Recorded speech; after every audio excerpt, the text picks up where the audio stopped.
Of you. आज हम बात कर रहे हैं आपके साथ क्लास 12th पॉलिटिकल साइंस में लेसन 2, जिसका नाम है एक दल के प्रभुत्व का दौर। जैसा कि आपको सबको पता है कि भारत आज़ाद हुआ, उसके बाद हमारे यहाँ चुनाव होने थे। सब चीज़ें तैयार थी, लेकिन कुछ परिस्थितियां ऐसी हुई जिसके कारण चुनाव समय पर नहीं हो पाए। जैसे कि विभाजन था एक बड़ी बात, और लोगों को और भी अंदाज़ा कुछ अंदेशे थे कि भारत लोकतंत्र नहीं चल पाएगा, कई तरह की समस्याएं हैं। तो ये सारी बातें उस वक्त थी। तो इस लेसन में हम पढ़ेंगे कि किस प्रकार से भारत में एक स्वतंत्र और निष्पक्ष चुनाव प्रणाली की स्थापना हमने करने की कोशिश करी, और आज़ादी के शुरुआती सालों में कांग्रेस पार्टी का किस प्रकार से दबदबा था, और तीसरा उसी कांग्रेस पार्टी में से किस प्रकार से जो विरोधी दल थे, विपक्षी दल थे, उनका उदय हुआ। तो आज हम इस लेसन के बैकग्राउंड के तौर पर सिर्फ करेंगे कि भारत की आज़ादी और उसके बाद पहला चुनाव या उस पहले चुनाव में किस प्रकार के नतीजे हमारे सामने आए।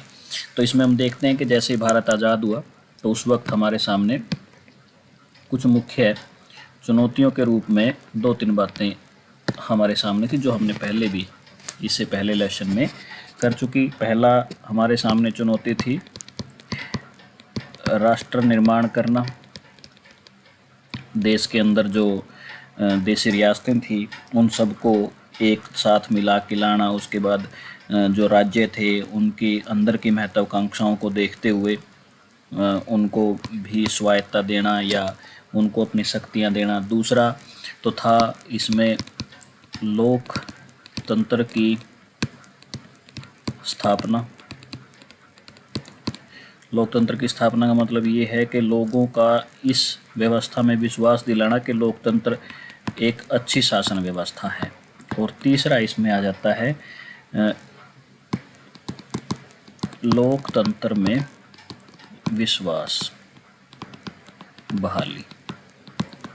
लोगों का लोकतंत्र में विश्वास पैदा करना कि लोकतंत्र एक अच्छी शासन व्यवस्था है। तो इन सब बातों को देखते हुए 3 चुनौतियां मेरे हिसाब से उस वक्त हमारे देश के नेताओं के सामने रही होंगी। तो जैसे ही देश आज़ाद हुआ तो इस प्रकार की चुनौतियों की चपेट में देश आ गया, और कुछ उस वक्त जो हमारे साथ देश आज़ाद हुए थे उन्होंने इन चुनौतियों को ज़्यादा गंभीरता से लिया, और उन्होंने कहा कि भाई हम इन चुनौतियों को स्वीकार नहीं करते। और इन नेताओं ने कहा कि राष्ट्रीय एकता हमारी पहल है, जो दूसरे देशों की बात है, और लोकतंत्र अपनाने के मतभेद और संघर्ष को बढ़ावा मिलेगा। लेकिन उपनिवेशवाद के चंगुल से आज़ाद हुए कई देशों में इसी कारण से अलोकतांत्रिक व्यवस्था स्थापित हो गई, और जब एक बार अलोकतांत्रिक व्यवस्था स्थापित हो जाती है तो फिर उसको उखाड़ना बड़ा मुश्किल होता है। और इसी के आधार पर कई देशों में धीरे धीरे सेना ने बागडोर संभाल ली, जैसे कि पाकिस्तान ने शुरू में जैसे भारत आज़ाद हुआ और पाकिस्तान आज़ाद हुआ तो भारत में लोकतंत्र के जो लोकतंत्र के बारे में जो लोग बोलने वाले थे वो ज़्यादा थे, पाकिस्तान में इतने लोग नहीं थे, तो वहाँ पर लोकतंत्र स्थापित नहीं हो पाया और सेना ने कमान संभाल ली। इसी तरह से बांग्लादेश में हुआ, इसी तरह से श्रीलंका में हुआ था। तो यहाँ पर हम बात कर रहे हैं कि किस प्रकार से भारत में इस व्यवस्था को अपनाया गया। अब यहाँ देखिए, हमारे नेताओं ने लोकतंत्र को एक राजनीतिक चुनौती के तौर पर नहीं लिया, बल्कि हमारे नेताओं ने इसको समस्या के समाधान के तौर पर लिया कि अगर समस्याओं का समाधान किया जा सकता है तो लोकतांत्रिक तरीके से ही किया जा सकता है। और हमने फिर इन बातों का ध्यान रखते हुए यह फैसला लिया कि वे हम नियमों और कानूनों पर समाज को चलाएंगे, कायदे कानूनों पर अमल करेंगे, जिससे हमारा समाज, हमारा देश आगे बढ़ेगा। इस बात पर जोर दिया गया। तो इसके साथ ही हम देखते हैं कि लोकतांत्रिक राजनीति और लोकतांत्रिक प्रतिस्पर्धा को आगे बढ़ाने के लिए हमारे बीच कुछ चीज़ें ऐसी हमें करनी थी कि लोग इसमें विश्वास जता सकें। तो इसके बाद लोकतंत्र के लिए सबसे पहले हमें चुनाव करवाने होते हैं, और चुनाव करवाने के लिए एक संस्था की ज़रूरत होती है, और भारत में वह संस्था थी चुनाव आयोग। ठीक है, भारत में वह संस्था चुनाव आयोग थी। तो संविधान के अनुच्छेद आर्टिकल 324 में कहा गया है कि भारत का एक चुनाव आयोग होगा जिसका काम होगा चुनाव करवाना, जिसका काम होगा चुनाव करवाना। चुनाव आयोग का मुख्य कार्य यह था। तो 1950 में चुनाव आयोग का गठन कर दिया गया। जनवरी 1950 में 1 जनवरी 1950 को चुनाव आयोग का गठन किया। सुकुमार सेन पहले चुनाव आयुक्त बने। इंपॉर्टेंट क्वेश्चन है, बहुत बार पूछ लिया जाता है कि पहले चुनाव आयुक्त कौन थे, तो हम कहेंगे सुकुमार सेन पहले चुनाव आयुक्त थे। अब चुनाव करवाने की जिम्मेदारी चुनाव आयोग की थी। अब चुनाव आयोग के सामने कई समस्याएं थी। पहला तो देश का आकार बहुत बड़ा था, जिसमें स्वतंत्र और निष्पक्ष चुनाव करवाना बड़ा मुश्किल हो गया था। दूसरा, चुनाव क्षेत्रों का सीमांकन, मतलब पूरे के पूरे भारत को कई भागों में बांटना था इस तरह से ताकि चुनाव के लिए भूमि तैयार की जा सके। अब ऐसा तो है नहीं कि पूरे भारत में एक ही चुनाव हो जाएगा। उस वक्त हमारे जो सीटें थी उन सब पर कितने लोग लड़ेंगे, फिर लोकसभा के चुनाव थे, फिर राज्यसभा के चुनाव विधानसभा के चुनाव थे। तो इन सब चीज़ों का ध्यान करना था और भारत को चुनाव क्षेत्रों में बांटना था। मतदाता सूची तैयार करना था। अब तक तो भारत सरकार के पास अपने लोगों की सारी जानकारी भी नहीं थी कि भारत में कितने लोग हैं, कितनी उम्र के लोग हैं, उनमें से कितने आदमी हैं, कितनी औरतें हैं, कितने बच्चे हैं, कितने बूढ़े हैं। आज तक भारत सरकार के पास वो जानकारी नहीं थी। 1950 में ऐसी कोई जानकारी हमारे पास नहीं थी। तो इन सब लोगों की जानकारी इकट्ठा करना, उनको मतदाता सूची में डालना, ये भी एक बहुत बड़ी चुनौती थी। इन सब कामों में समय तो लगने वाला था। मतदाताओं सूचियों, इन सब कामों में जब समय लगा और जब इन मतदाता सूचियों का पहला प्रारूप प्रकाशित हुआ तो उसमें पाया कि 40 लाख महिलाएं तो ऐसी हैं जिन्होंने अपना असली नाम ही नहीं लिखवाया। असली नाम की जगह क्या लिखवाया? उसमें लिखवाया फलाने की बेटी, फलाने की बहू या फलाने की बीवी। असली नाम औरतों का था ही नहीं। चुनाव आयोग ने कहा कि ऐसे तो काम नहीं चलेगा, इस तरह से तो कोई भी वोट डाल जाएगा और फिर लोकतंत्र कैसे कायम होगा। इसलिए चुनाव आयोग ने फैसला किया कि इन सब का पूर्वावलोकन किया जाएगा, दोबारा जांच की जाएगी और अगर ऐसी प्रविष्टियां हटानी पड़े तो हम हटाएंगे। इसलिए भारत में इस चुनाव की प्रक्रिया में कुछ समय लगा। 1950 से 1952 तक हम चुनाव नहीं करवा पाए सिर्फ इसी वजह से। ठीक है, तो इसमें आगे हम देखते हैं।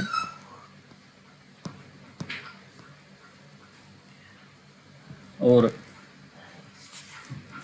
अब इतने बड़े चुनाव प्रक्रिया का कुछ लोगों ने मजाक भी उड़ाया। इसमें एक पत्रकार थे, हिंदुस्तानी संपादक, जिन्होंने कहा यह इतिहास का सबसे बड़ा जुआ है।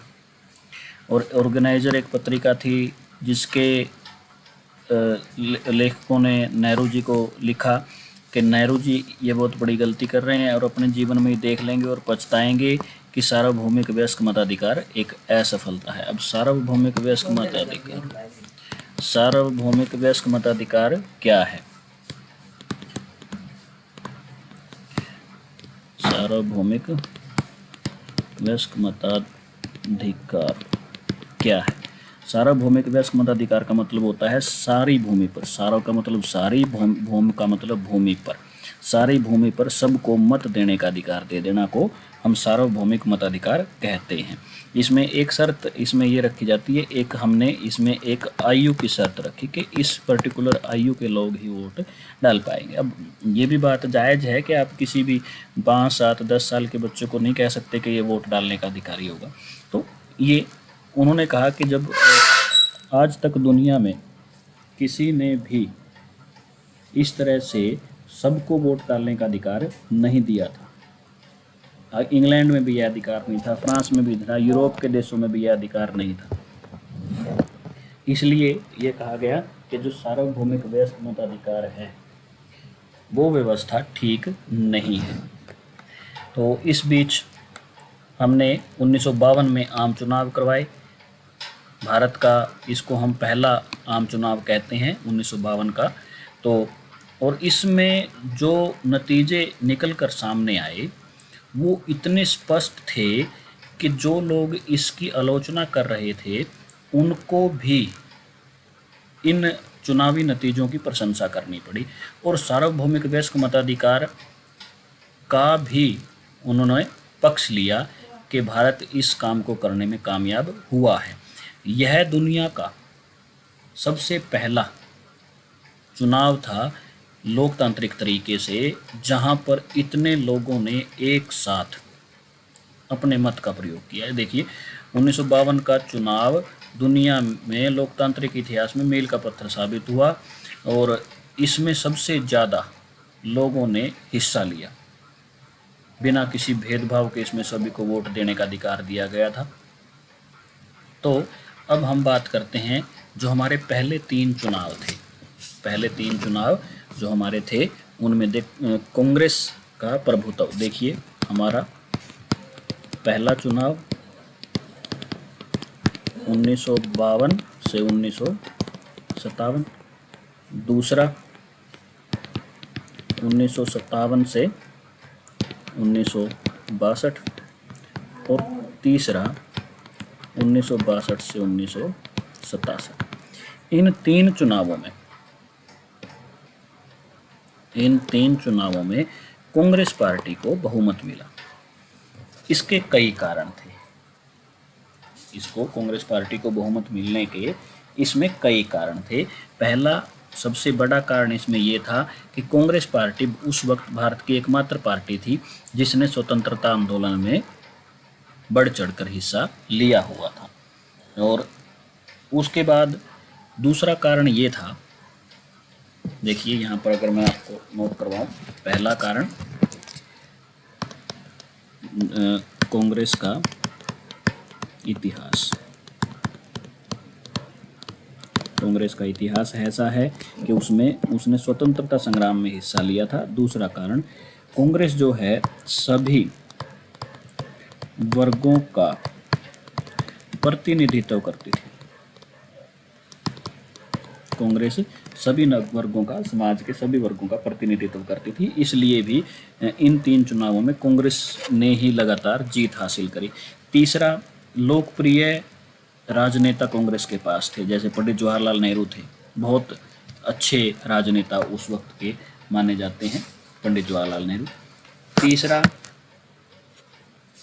जो है, विरोधी दल जो थे उस वक्त के वो कांग्रेस से ही निकले थे।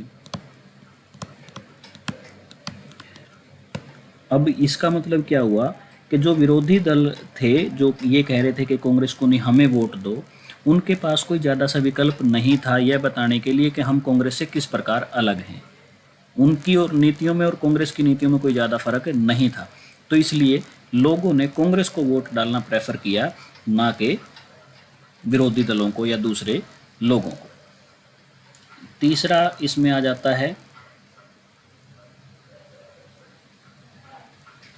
दल बदल का एक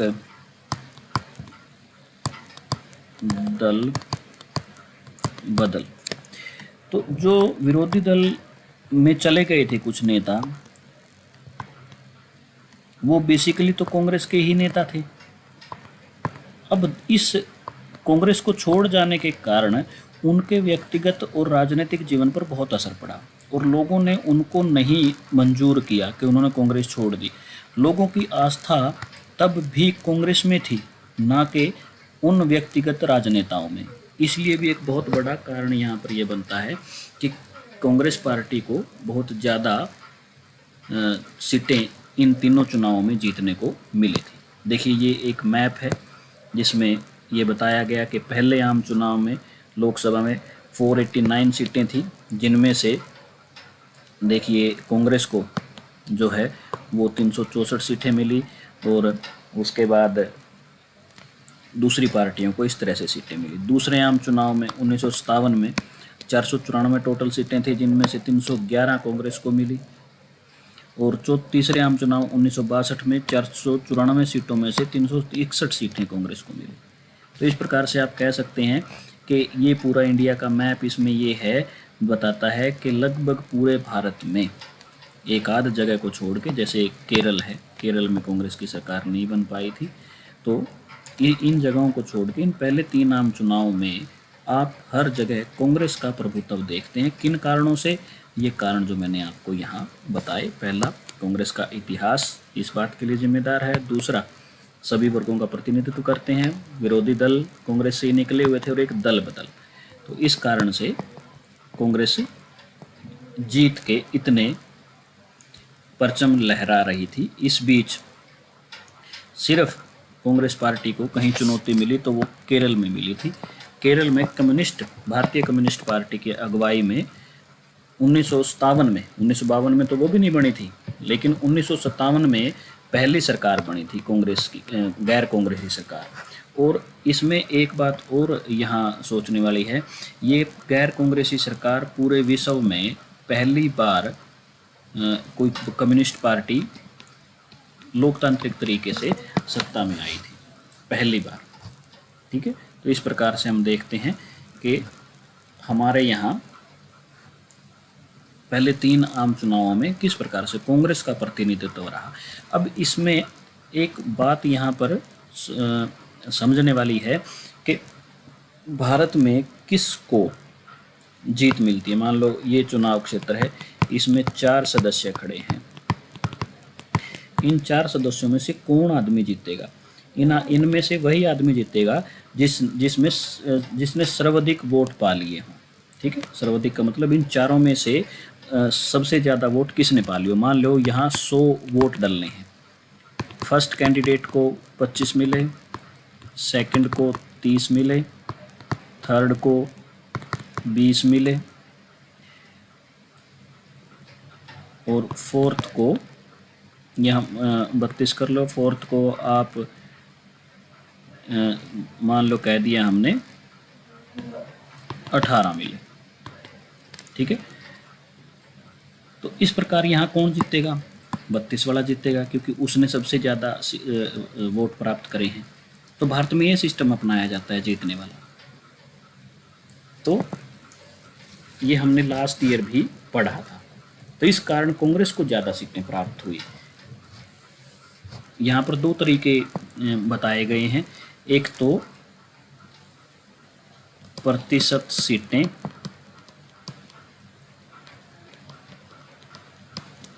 और प्रतिशत वोट। प्रतिशत सीटें और प्रतिशत वोट, इन दोनों बातों में बड़ा फ़र्क है। कितने प्रतिशत सीटें मिली और कितने प्रतिशत वोट मिले, 2 तरीके से यहाँ पर बात की गई है। तो इस बारे में हम बाकी जो चीज़ें बच गई उस बारे में हम अगले हमारे जो लेक्चर होगा उसमें बात करेंगे। Thank you.